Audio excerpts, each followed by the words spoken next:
Welcome, my viewers and my listeners to yet another program. In our today's program, I have a very energetic young man by the name of Wainaina. Wainaina, can you greet our viewers? Hello, viewers. Wainaina, can you tell us your full names? My name is David Wainaina Maina.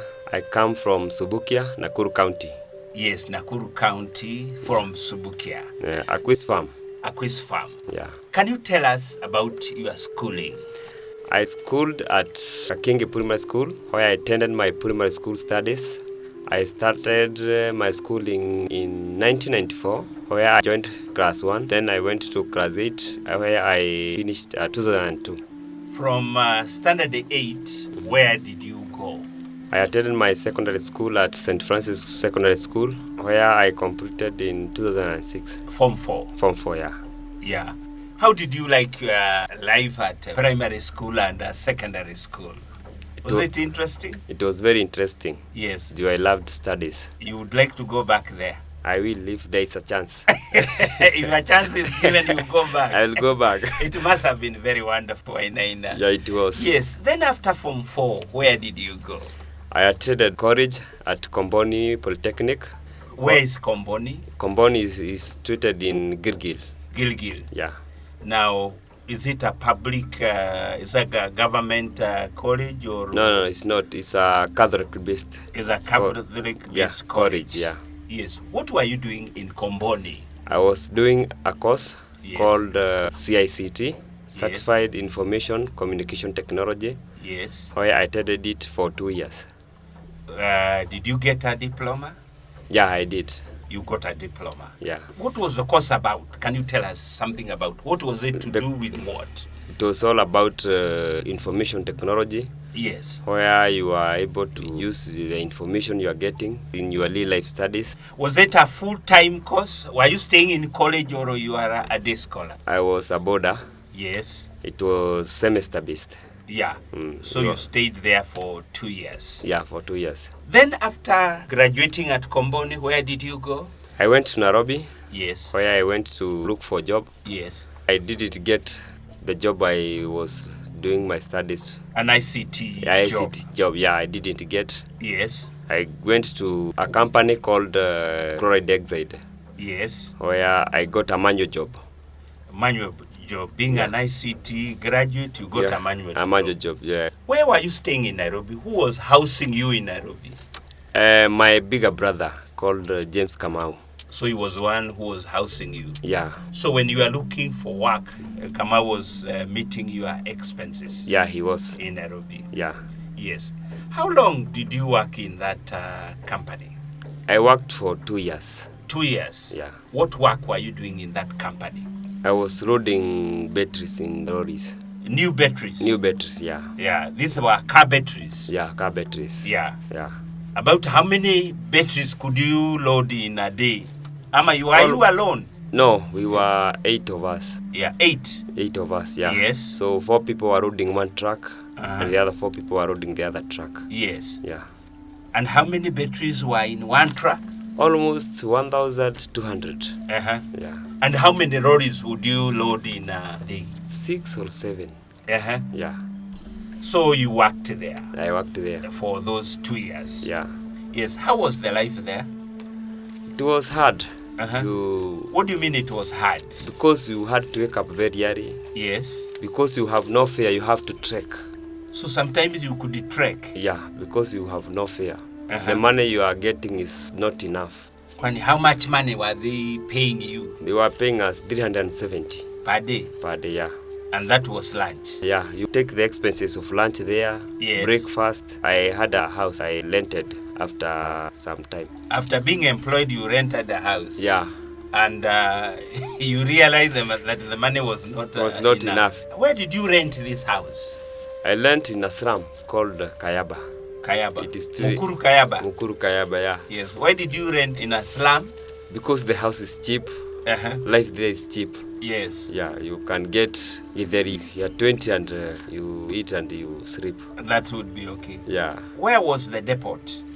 company. The company is situated in Kampala Road. So it was in industrial area? Industrial area, yeah. Yes. How long was it taking you? How many minutes was it taking you to the working place from Mukuru Kayaba? To the place, it was taking half an hour. Half an hour? Yeah. Walking? Yeah. Up to that place? Yeah. How much were you paying at Mukuru Kayaba? I was paying 2,000 shillings. 2,000? Yeah. Was it a permanent house? No. It is a iron-based house. Yes. Yeah. Where one can get through. Yeah. If they want your head, yeah. they can just get through the. They only cut the iron. Even one day I left my radio there. Uh-huh. I found it is not there and the house has not been broken. Uh-huh. Yeah. Everything was taken away. Everything was taken. What did you do? You just leave them to God. You say they have taken it, but they have not cut your. They have not cut your hands. Yeah. Yeah. Yeah. It's a Kikuyu saying. Yeah, it's a Kikuyu saying. Yeah. That thieves can take everything from you. Yeah. But as long as they don't cut your hand, you have. You'll time search to search for others. Yes. Yeah. So, what made you to leave the job? I saw it tiresome. Yes. And the money they were paying is small. Was not enough. Yeah. Even the fare to go home was a problem. Yes. Yeah. What made you to leave the job? I know there was the issue of money. Yeah. But one day you wake up, you say, today I'm not going to attend this job. What is that triggered you to leave this job? In battery company, yeah, there is a gas called reed. Yes. It's very poisonous. Uh-huh. If it enters your body, it's If very you poisonous. You inhale it, it's poisonous. Yes. So I saw money and my health. Yes. My health first. Yes. So I have to leave the place. Yes. I went back to my village. Before going back to your village, what items did you take back home? Only fare. The fare Nothing more.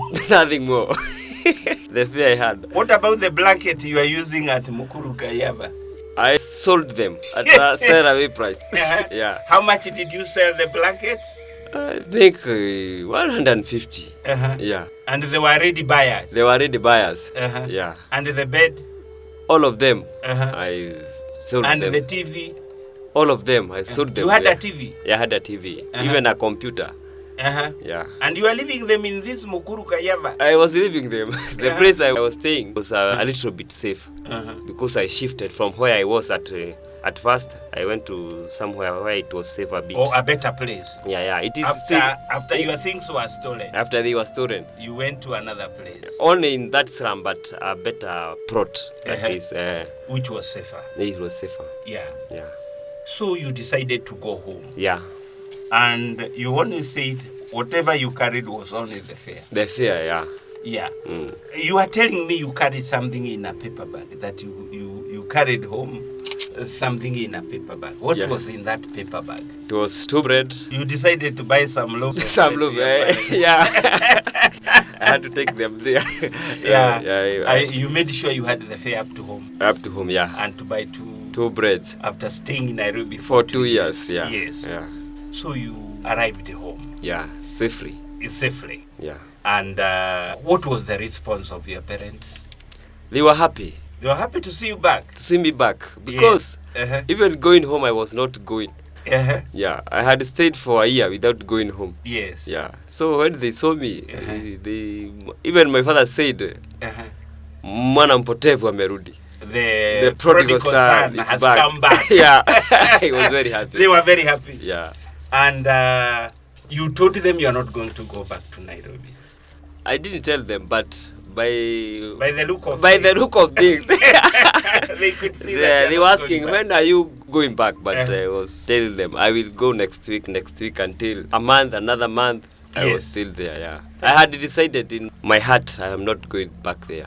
To Nairobi? Yeah. Because when I was coming, I went home to the village. Yeah. I saw the people I left there have moved a step further. Than you? Than me, yeah. What I was having is only new clothes and a new shoe. Yeah. Only that and a mobile phone. But when you go there, you find some people have built their houses. We'll come to that in our next program. Yeah. Thank you, Wainaina, to have come to our program. Thank you. And we thank you to have come to GITHU TV. Yes, sir. And I do hope this message will reach very young people people in Nairobi, people in other towns, Yeah. that they will make a bold decision like the one that you take. Yeah. My viewers, we'll be looking in our next program what step Wainana took after coming from Nairobi. Until next week, on behalf of my technical advisor, John GITHU, and my producer, Ben Mbudia, from Alta Studio in Nakuru. Until next week, when we'll be visiting another program, is Christopher Dirangwa GITHU saying, Bye-bye.